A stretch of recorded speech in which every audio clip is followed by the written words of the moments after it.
I moved into a small house in the countryside about 2 years ago. At the time, I was coming out of a long-term relationship and needed a quiet place, far from the chaos of the city. I found this house randomly on a rental website, and the price was too good to pass up. It was small but cozy, surrounded by trees, with a beautiful view of an open field. It seemed to promise peace, exactly what I needed. The landlord, a man named Tom, lived in a bigger house nearby and seemed friendly when we first met. He said he was in charge of maintaining the property and that I could reach out to him for anything. At first, it seemed perfect. The first few days were like a dream. Waking up to the sound of birds, taking my dog, Max, for walks, and having coffee on the porch in that peaceful silence was everything I needed. But as the weeks went by, I started noticing some strange things. Nothing major, just little things out of place inside the house. A cup I was sure I left on the drying rack would appear in the sink. Socks went missing from the laundry basket, only to show up days later on the couch. I figured I was just being scatterbrained. It had been a rough time for me, and my mind was all over the place, so I didn't think too much of it. Max, however, started acting strange. He'd always been a calm, gentle dog, but he was becoming restless, especially at night. He'd sit by the front door, growling softly. One night he barked so much I got up to check if there was anything outside, but there was nothing. The next morning I noticed faint scratches on the lock. It looked like someone had tried to mess with it, but not forcefully. Even then, I convinced myself it was Max pawing at the door, even though he'd never done that before. The feeling that something wasn't right became impossible to ignore.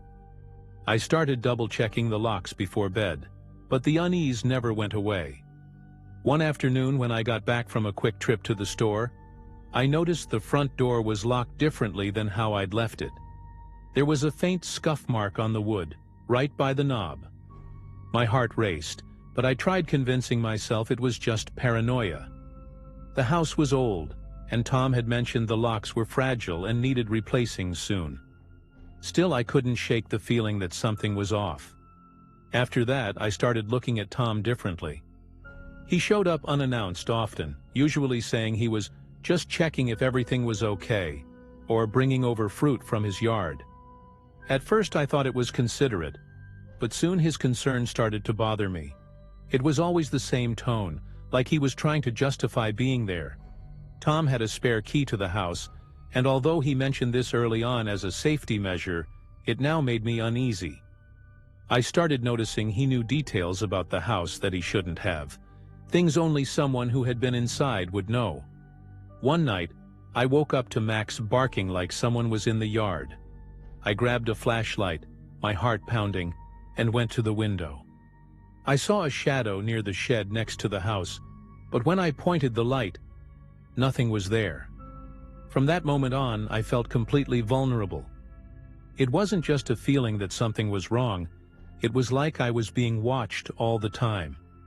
Tom became even more insistent in the days that followed, and that only heightened my paranoia. I started avoiding opening the door when he showed up. The tipping point came one morning when I had to leave early to run errands in town. When I returned, I found one of the bedroom windows slightly open. I distinctly remembered locking it before I left, and the realization sent a chill down my spine. I stepped inside cautiously, with Max growling behind me, and there was a strange, musty smell, like damp earth, that only appeared when the house had been closed for a while. But something was different. My bedside lamp, which I always kept on the nightstand, had been moved. There was no way I had forgotten again. I felt completely violated, and for the first time, I seriously considered calling the police. I decided to find out the truth once and for all. I discreetly set up a camera I'd bought years ago and never used. I hid it in the corner of the living room, aimed at the front door. The idea made me nervous, but I needed answers. That night, I couldn't sleep. Max seemed to share my anxiety, pacing back and forth.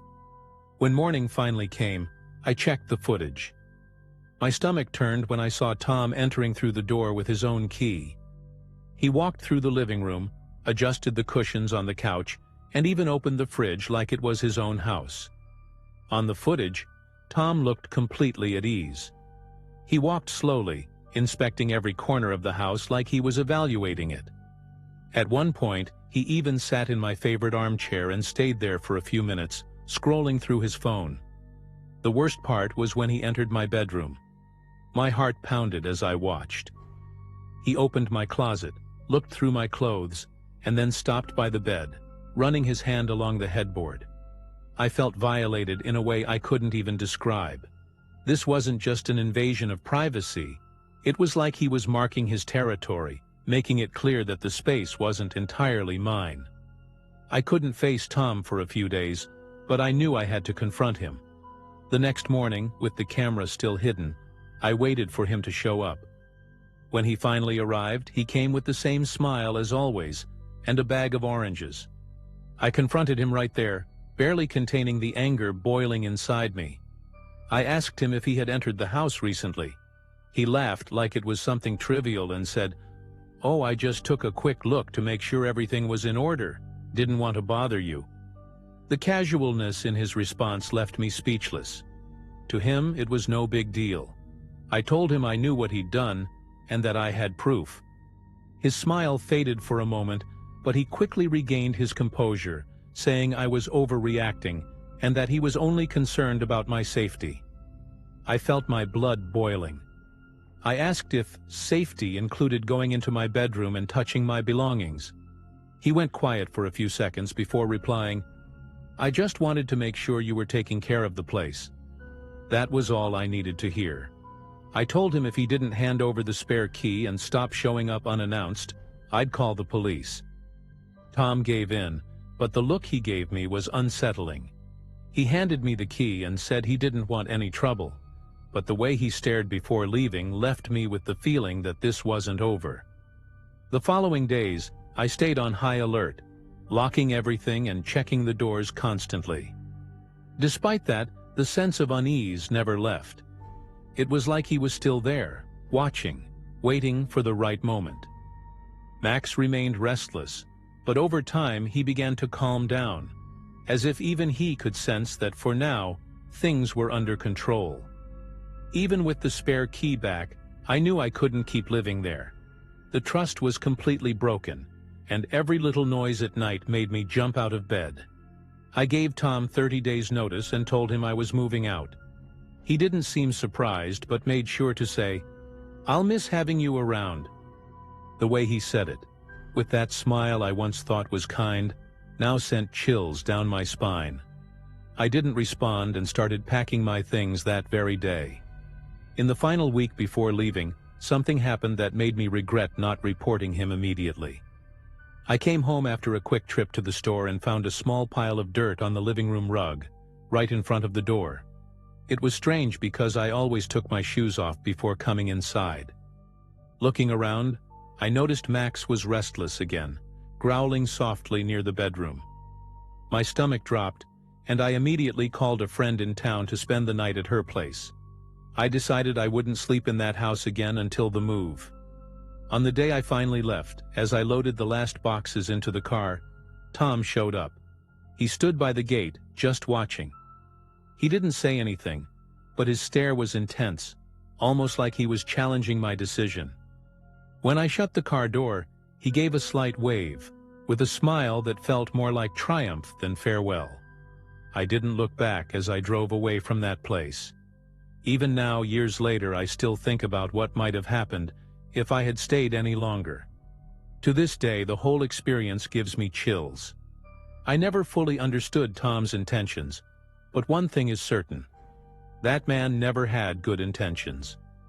What started as a peaceful refuge turned into a nightmare. And honestly, I don't think I'll ever feel comfortable living in such an isolated place again.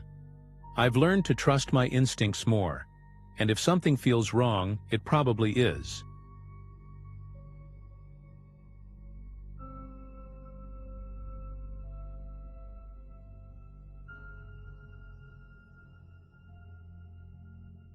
I had just turned 25 when I decided I needed a break from everything. My life in the city was suffocating. Work, traffic, the same tired faces every day. That's when I found an ad for a cabin deep in the mountains, far from any sign of civilization. It wasn't exactly luxurious, but it had everything I needed: a roof, a fireplace, and the promise of absolute silence. My plan was to spend 2 months there, away from social media, emails, and the chaos of daily life. Just me, my books, and nature. But looking back now, I wonder if the peace I craved was exactly what attracted it. The first few days were incredible. I woke up to the sound of birds and went to sleep with the crackling of the firewood. There was a trail right behind the cabin that led to a clearing surrounded by trees so tall it felt like they embraced the sky. I used to go there early in the morning, have my coffee, and just listen to the wind. Everything felt perfect, until one afternoon when I found a small circle of stones with fresh ashes in the middle. It looked like a campfire, but it wasn't mine. I remember freezing for a second, looking around, trying to find an explanation. The cabin was at least 10 miles from the nearest road. Who else could be out here? That night I couldn't stop thinking about it. Could it have been a hunter? Or a hiker passing through? Maybe. But something about it felt off. The fire seemed recent, like it had been extinguished that morning. The next day when I returned to the clearing, I found something new. A small pile of trash near the fire pit.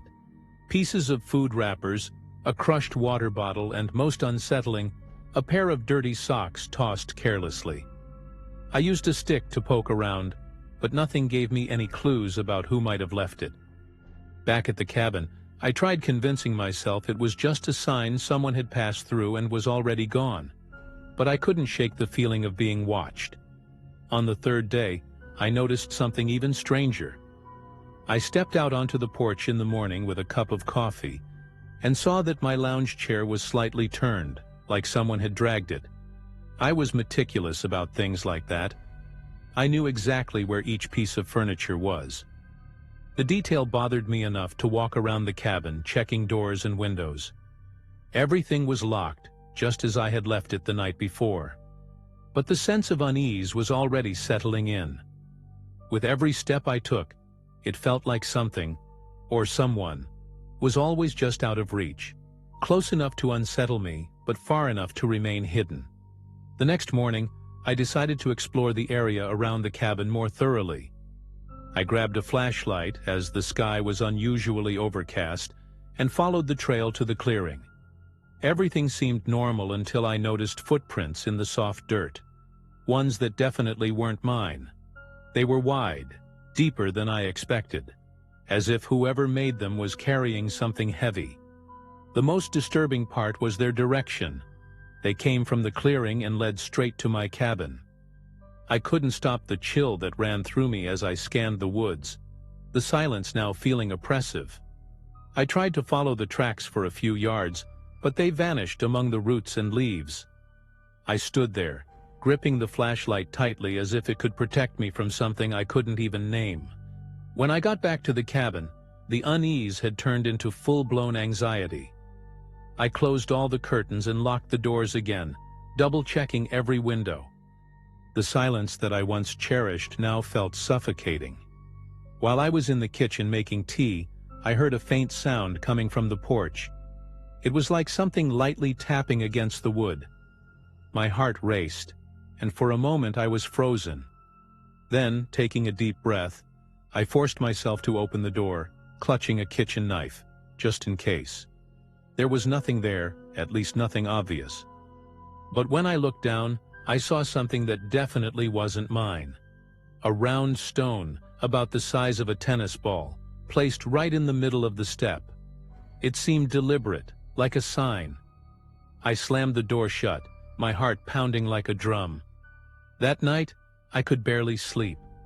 Every little sound, the wind in the trees, the creaking of the wood, felt amplified, charged with a meaning I couldn't grasp. When I finally dozed off, I was jolted awake by a loud noise, like something heavy had fallen. I jumped out of bed, grabbing the flashlight. The cabin was pitch black, and for a moment I thought about turning on the lights, but instinct stopped me. Instead, I opened the bedroom door slowly, the flashlight shaking in my hand. And there it was, the lounge chair from the porch, now toppled in the middle of the living room. But the strangest part was the front door, which I was absolutely sure I had locked. It was slightly ajar. By now, fear had turned into near panic. I slammed the door shut, barricaded it with a chair, and retreated to the bedroom, trying to figure out what to do. Calling the police seemed useless. The place was so remote, they'd probably arrive the next day. I grabbed my phone, but of course, there was no signal. Of course not. It was exactly the kind of thing that only happens in nightmares, and I was right in the middle of one. I spent the rest of the night wide awake, sitting on the bed with the kitchen knife in one hand and the flashlight in the other, waiting for some sound, some movement. Nothing else happened, but the silence that returned felt even worse than the noise. When the sun finally rose, I was exhausted, but the daylight brought a false sense of safety. I decided I couldn't ignore what was happening any longer. I grabbed my backpack, stuffed in some clothes and supplies, and made up my mind to hike to the main road and look for help, or at least a cell signal. While locking up the cabin, I noticed something new: scratch marks on the outside of the front door, as if someone or something had tried to force their way in during the night. The scratches were long and uneven, deep enough to gouge chunks of the wood. My stomach turned, but I forced myself to move forward. I had to get out of there before something worse happened. The walk to the road was long and grueling. The forest felt denser than I remembered, as if the trees had crept closer during the night. The silence was oppressive, and I kept glancing over my shoulder every few steps, expecting to see something following me. After about an hour of walking, I came across something that stopped me in my tracks. A small pile of stones, just like the one I'd found on the porch, but this time in the middle of the trail. They were arranged in a strange, almost ritualistic pattern. I stood there staring at them for a few minutes, trying to make sense of it. Was it some kind of warning? Or worse, a taunt? I decided to ignore the stones and kept walking, but the feeling of being watched grew stronger. Every time the wind rustled the leaves or a branch snapped, my heart would leap into my throat. When I finally reached the road, I felt an immense sense of relief, until I realized that the feeling of being watched hadn't gone away. In fact, it felt stronger now. I looked around, scanning for any sign of another person, but there was nothing, just the empty road and the mountains in the distance. I pulled out my phone, and this time, I had a signal. I called the police, trying to explain what was happening. They promised to send someone, but they made it clear it could take hours for them to get there. I decided to wait right there, sitting by the side of the road. While I waited, I heard footsteps behind me, coming from the trail I had just left. They weren't fast or heavy, but slow, deliberate, as if whoever, or whatever, it was wanted me to know they were there. I turned abruptly, but there was no one there. The sound stopped the moment I looked. Whatever it was seemed to be playing with me, testing the limits of my sanity. I picked up a rock from the ground, just to feel like I had something to defend myself with, and stood there staring at the entrance to the trail.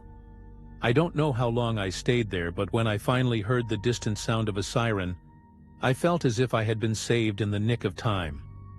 As soon as the police arrived, I ran to them, trying to explain everything at once. They looked skeptical but promised to check it out. The officers asked me to take them back to the cabin. Reluctantly, I agreed. As we walked back through the trail, the forest felt even quieter than before, as if it were holding its breath. They checked the cabin thoroughly, inspecting the footprints near the clearing and even the scratches on the door. One of the officers, an older man with a seasoned look, said it was probably a drifter or some kind of hermit living in the woods. They like to mess with people to scare them off and protect their territory, he explained. It made sense. but something deep inside me didn't believe it was that simple.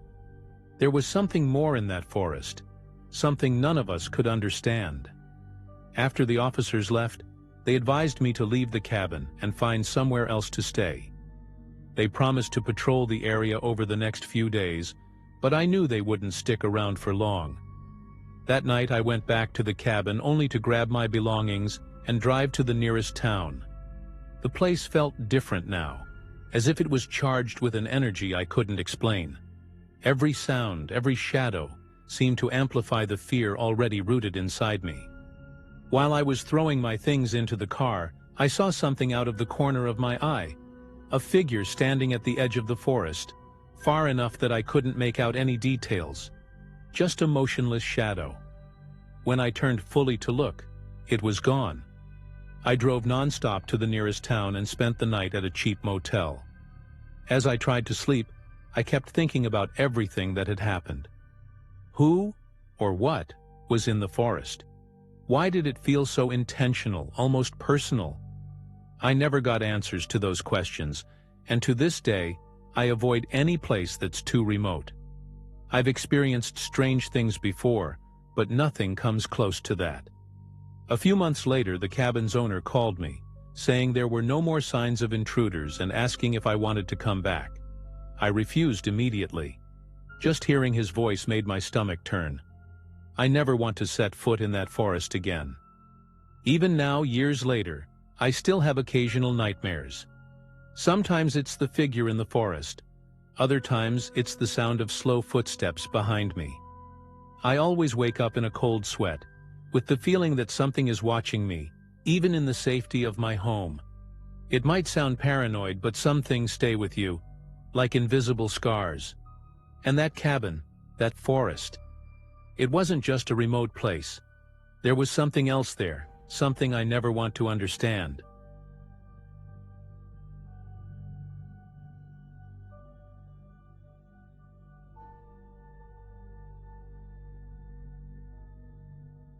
My wife, Sarah, and I decided to take a weekend off to disconnect. We were exhausted from our daily routine in the city, and a remote Airbnb farmhouse sounded perfect. The house was isolated, surrounded by open fields as far as the eye could see, with an old barn nearby and a gravel driveway leading directly to the porch. It was exactly what we needed to relax. We arrived early in the afternoon with the sun still high in the sky, and spent the day exploring the property. Sarah loved the view, and honestly, I appreciated the near absolute silence. That first night, as we were watching a movie on the laptop, we heard footsteps on the gravel outside. They were light, spaced apart, as if someone was calmly walking down the driveway. I thought it might just be my imagination, maybe the wind, but Sarah heard it too. "It's probably a curious neighbor," she said, and I agreed. After all, we were in the middle of nowhere. Maybe someone just came to see who was staying at the property. I decided not to overthink it. The next morning, something strange caught my attention. There were tire tracks in the dirt near the porch, tracks that definitely weren't there when we arrived. It wasn't unusual for a place like this, but something about it unsettled me. Sarah suggested we ask the property owner, so I sent him a message. He replied quickly, saying no one else should be on the property. "Maybe a truck passed by on the main road," Sarah said, trying to reassure me. Even so, the unease lingered. That night the footsteps returned, but this time they were closer and more frequent. The distinct sound of gravel crunching underfoot echoed in the silence. I looked out the window, but the darkness was so thick, I could only see the faint reflection of the porch light. I decided to open the door and check, but Sarah begged me not to. "What if it's someone? We don't know the people around here." I tried to argue that it was better to confront whatever it was than ignore it, but deep down, I was hesitant too. So we locked the door and went to bed, pretending it was nothing. We woke up the next morning with an uneasy feeling. Sarah called me over to see something on the porch. One of the wooden chairs by the door was tipped over as if someone had sat in it and knocked it over when they left. "Did you move this last night?" she asked, already knowing the answer. I said no, but I tried to convince myself that maybe the wind had knocked it over. It didn't make much sense, though, since there hadn't been any strong wind that night, but it was easier to believe than the alternative. As we walked around the property, we noticed something else that made me even more uneasy. Near the barn, in the damp soil, there were fresh tire tracks, the grooves still sharply defined in the mud. We went over to check, but there was no vehicle and no sign of anyone nearby. Sarah started to get nervous and suggested that maybe the owner had come by without telling us. I sent him another message, and his response was quick and clear. "I haven't been there. No one should be there except you." That was enough to make Sarah visibly scared. I tried to stay calm, but internally, I was on high alert. Back at the house, we began noticing other details that seemed insignificant at first. Small scratches on the door, as if someone had tried to open it, and a thin layer of smudges on the windows, like someone had pressed their hands or face against the glass to peer inside. "Do you think someone's using this place without the owner knowing?" Sarah suggested, her voice barely above a whisper. I didn't want to answer, but the idea was starting to feel more plausible. That night we decided to leave all the outdoor lights on. I even made a makeshift barricade with chairs in front of the door, just to feel a little more in control. We tried to watch a movie to distract ourselves, but we went silent when we heard the footsteps on the gravel again. This time, they were accompanied by the sound of something being dragged, like wood scraping against stone. I went to the nearest window, heart pounding, and peeked out through a crack. I couldn't see anything. The sound stopped suddenly, and the silence that followed was almost deafening.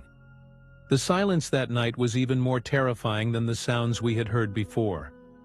Sarah was sitting on the couch, wrapped in a blanket, and I felt powerless, not knowing what to do. After a few minutes without any noise, I decided to grab a flashlight and take a look outside. Sarah begged me not to go, but the thought of sitting there and doing nothing felt worse. I opened the door slowly, the flashlight trembling in my hand, and shone it down the gravel driveway. Everything seemed normal, but the air felt heavy, like something was watching us. I took a few steps onto the porch and noticed something strange at the barn. The door, which had been shut when we arrived, was now slightly ajar. A small chain dangled from the side, swaying gently as if it had just been unlatched. My instincts told me to run back inside, but curiosity got the better of me. I pointed the flashlight into the barn, and inside I saw only old tools, a pile of hay, and an ancient tractor covered by a tarp. But what sent chills down my spine was the smell, a rotten stench so strong it made me step back. I ran back to the house, trying not to show my fear to avoid worrying Sarah further, but I'm sure my face gave it away. "What did you see?" she asked, her voice low, almost a whisper. I told her about the barn door and the smell, but left out the detail that unsettled me the most. There were footprints in the dirt floor of the barn, fresh ones that didn't belong to us. Sarah suggested calling the police, but we were miles away from the nearest station, and I wasn't even sure how to explain what was happening. The night dragged on endlessly. Every creak of the wooden floor, every sound from the house, made us jump. We decided it was safer to stay in the bedroom with the door locked, at least until morning. Sarah didn't sleep a wink, and even though I tried to stay calm, I couldn't relax for a second. Around 3 a.m, we heard something fall on the porch. I grabbed the flashlight again, but this time Sarah held onto my arm. "Don't go out there," she said firmly. And for the first time, I agreed. Something was definitely wrong, and we were stuck in the middle of it. When the sun finally rose, I felt a brief sense of relief. Daylight made everything seem less threatening, but what we found outside only reinforced our unease. The porch table was overturned, as if it had been shoved aside. Stranger still was what we found on the ground. A small pile of rocks, carefully stacked, something that definitely wasn't there before. Sarah looked at me, pale, and whispered, "Is this some kind of warning?" I decided it was time to investigate properly. Sarah was reluctant but agreed to come with me. We headed back to the barn, this time in daylight. The door was still open, and the rotten smell seemed even stronger. As we walked, I noticed the footprints I had seen the night before were gone. The ground had been disturbed, as if someone had intentionally tried to erase them. Sarah refused to go inside, so I went alone, holding a piece of wood I found along the way. When I lifted the tarp covering the old tractor, my heart raced. Beneath it, there were clothes, muddy and crumpled, as if someone had been sleeping there. I ran back outside and showed Sarah the clothes, and she looked shocked. We didn't know what to think. Someone was definitely using the barn, but who? And why? We went back to the house, locked everything, and decided to call the property owner. He picked up on the second ring, and his response only made me more nervous. "I swear no one else should be there." "This has never happened before," he said, his voice tense. He promised to come by later that day to check, but he advised us to stay alert and not take any risks. That afternoon we stayed inside, waiting. The tension was unbearable. Every car that passed on the road, every noise from outside made our nerves fray even more. When we finally saw the owner arrive, I felt a wave of relief. He was a tall man with graying hair and a weathered face, and he seemed as confused as we were. We walked the property with him, showing him the tire tracks, the stacked rocks, and of course the clothes in the barn. He had no explanation for any of it, but promised to install security cameras immediately. His presence calmed us a little, but we decided that night would be our last there. Even with the owner's promise to install cameras and monitor the property, that final night at the farmhouse carried an eerie feeling, as though something was watching us. We decided to go to bed early, but sleep didn't come easily. Sarah lay next to me, staring at the ceiling, and I could barely close my eyes without my heart racing at every creak or noise from outside. The silence felt heavier than ever, like it was carrying something with it. Around 2 in the morning, I was jolted awake by a sound unlike anything we'd heard before. It was a metallic scraping, like something being dragged across the gravel. I got up slowly and went to the window. Sarah, hesitant, followed me. The porch light illuminated part of the driveway, and what we saw froze us in place. A tall, hunched figure, dragging what looked like a chain, walking slowly toward the barn. We couldn't see its face. The shadow obscured everything, but its movements were deliberate, as if it knew exactly where it was going. I wanted to run, scream, or do anything, but my body wouldn't respond. Sarah gripped my hand, her palm cold and clammy. We decided not to make any noise and locked the bedroom door. We sat there in absolute silence, listening as heavy footsteps circled the house. The sound stopped for a few minutes, but then we heard something even worse. The doorknob on the front door turning slowly. I held my breath, praying the door wouldn't give. Thankfully, we had reinforced it earlier. When the noise finally stopped, we stayed awake until sunrise, too afraid to leave the room. As soon as the sun came up, we grabbed our things and left as quickly as possible. The owner met us on the way out and apologized, but he looked just as baffled as we were. He promised to investigate and let us know, but we never got a convincing explanation. To this day, we don't know who that figure was, why they were there, or what they wanted. All I know is, I never want to go back to that place again.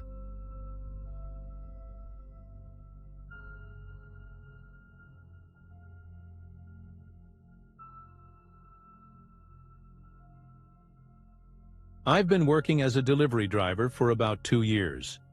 I've always enjoyed the silence of the road and the solitude of the routine.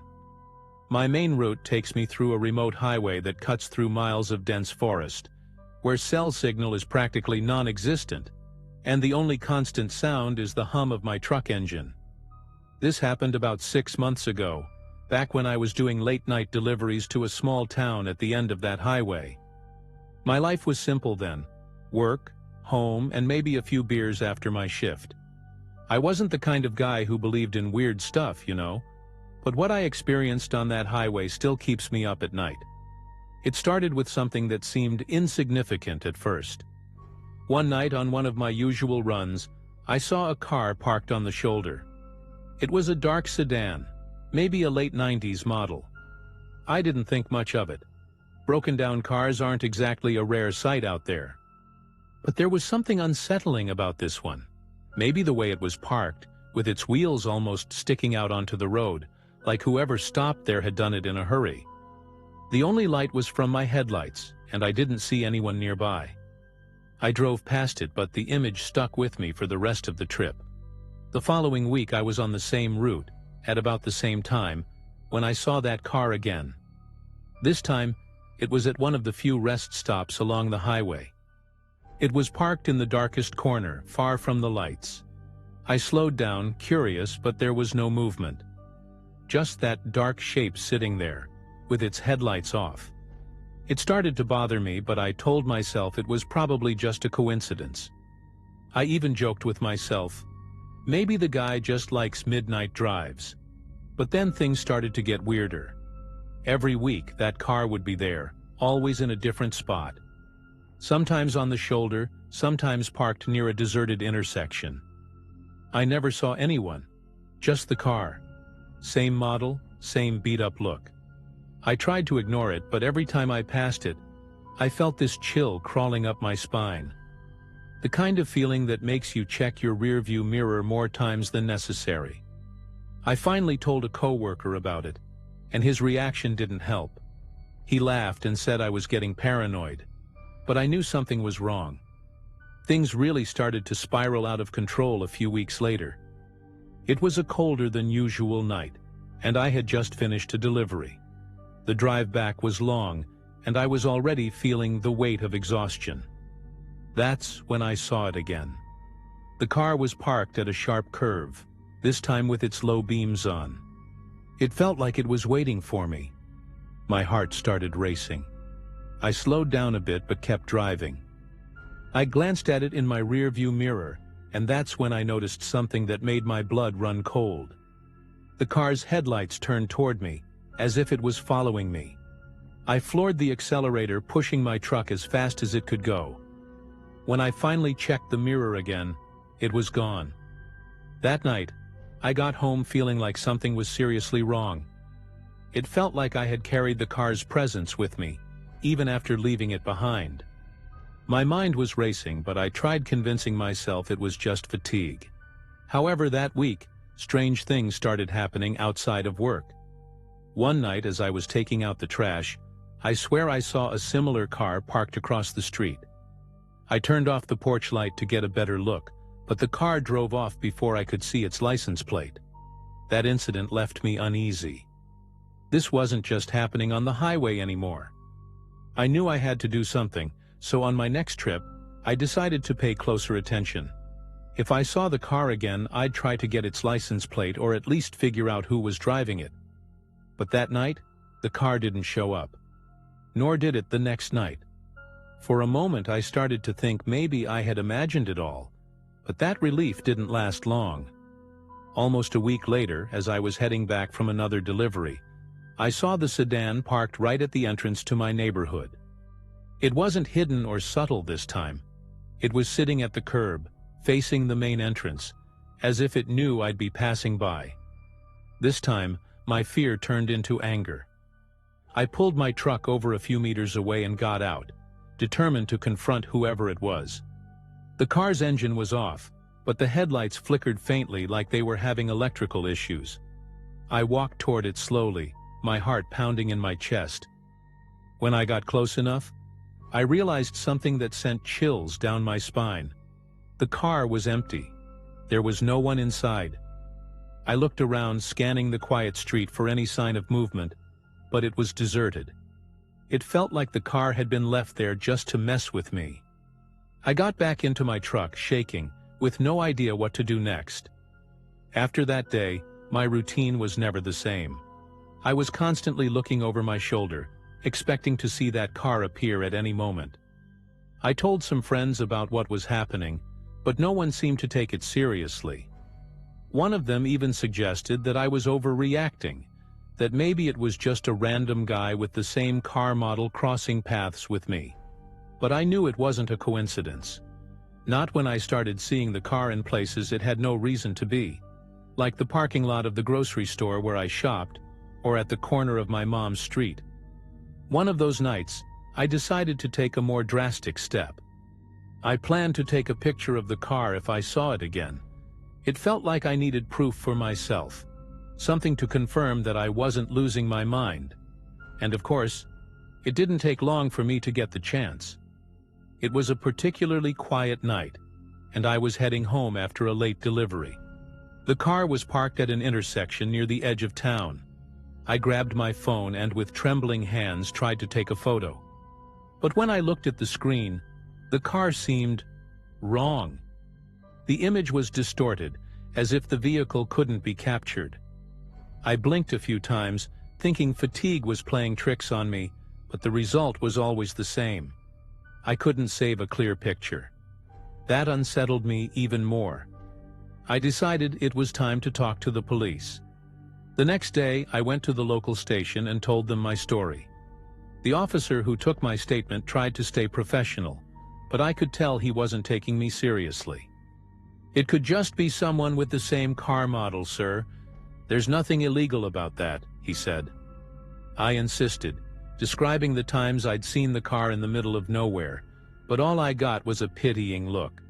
They logged my report but made it clear there wasn't much they could do. That same night, as I was driving out for another delivery, I felt something I'd never felt before. The certainty that I wasn't alone. I looked in my rearview mirror and saw the car's headlights, glowing like unblinking eyes. It was following me, keeping a precise distance. Not too close, not far enough to vanish. My heart was pounding so hard it felt like it might burst. I knew stopping could lead to something terrible, but I had no idea where continuing would take me. In a moment of desperation, I decided to veer off the highway and take a secondary road with sharp curves and almost no streetlights. The secondary road was even more terrifying than I remembered. The tall trees formed a natural tunnel that blocked out almost all the moonlight. My only companion was the sound of my truck's engine, and of course the car's headlights, which stayed fixed in my rearview mirror. I was sweating bullets, gripping the steering wheel tightly, trying to figure out what to do. There was no cell signal, and stopping was out of the question. The only thought in my mind was to make it to the end of the road, where there was an old bridge crossing a creek. Maybe, if I was lucky, the car would finally give up. When I reached the bridge, something strange happened. The headlights vanished. I looked in the rearview mirror, expecting them to reappear around the curve, but there was nothing. I slowed down, unsure if this was a relief or a trap. Then I heard it. A faint sound, like footsteps on wood, but it wasn't coming from outside. It was inside the truck. I glanced at the rearview mirror again and saw nothing, but the sound kept getting louder, closer. It felt like someone was walking on the cargo bed. I could barely breathe. I stopped the truck in the middle of the bridge and got out, armed with nothing but a flashlight. I walked to the back, trying to muster the courage to look. My hand was shaking so much that the flashlight beam wobbled uncontrollably. When I finally pointed it at the cargo bed, it was empty. There was nothing there but the delivery boxes. But the sound was still there, now echoing all around me, like it was coming from the bridge itself. That's when I saw it. In the reflection of one of the truck's windows, there was a figure standing behind me. I spun around, but no one was there. The chill I felt at that moment wasn't natural. It was like something was watching me, surrounding me, but refusing to fully reveal itself. After that night, I never saw the car again. I asked to change my route, and the company agreed without asking too many questions. But the feeling of being watched never completely left me. Even now, sometimes I catch a glimpse of headlights in my rearview mirror, even when the road is empty. I don't know what happened on that bridge or why it stopped following me, but one thing I've learned: some roads are meant to be avoided. And if you see the same car more than once in the same place, maybe it's time to change your route. just in case.